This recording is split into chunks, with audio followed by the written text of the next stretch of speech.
Mentally cursing all football players to a hell with no goalposts, Xavier waved impatiently to an assistant for 3 more chairs, then walked to the stage. "Good afternoon, everyone," he purred into the microphone, "and welcome to Xavier's Rising Star annual charity pageant." The first contestant was a delightful girl with short hair and long legs who couldn't decide between a career as a dog walker or a forensic scientist. "She speaks well," said Trixie Bell, "but her eyes are too close." She leaned across Pennsylvania to Hortensia. "Don't you agree, my dear?" "Noticed it straight away," said Hortensia. "It's a shame because—" "Look at those legs, Pen," Riley loudly interrupted. "They're fucking magic." "Sure are," Pennsylvania smiled. "I'm giving her 10. "Preposterous," said Hortensia. "Absurd," cried Trixie Bell. The women snorted in disgust and recorded a score of 4 for the long-legged, cross-eyed competitor.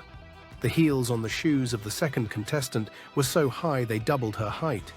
Terrified, the girl tottered across the stage with a strained smile that hinted at her terror of collapse, and Xavier, fearing a disaster, walked briskly to her side and took her hand.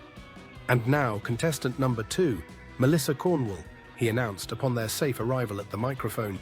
"Melissa is a yoga teacher who works evenings as a pole dancer." "Tut, tut." Hortensia was unimpressed. Something very vulgar about this young woman. "Look at those tits."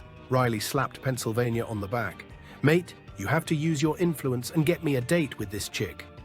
"Do you mind?" Trixie Bell whispered savagely. "We are trying to judge a pageant." Pennsylvania rolled his deadpan eyeballs behind his dark sunglasses to dismiss the socialite, then concurred with Riley. "She has got great tits," he said, loud enough to reach the stage and delight contestant number 2. "I'm giving her 10. Hortensia drew an indignant breath. "You can't give them all 10. "Why not?" Pennsylvania couldn't take Excalibur's periscope off Melissa Cornwall's bulging bosom.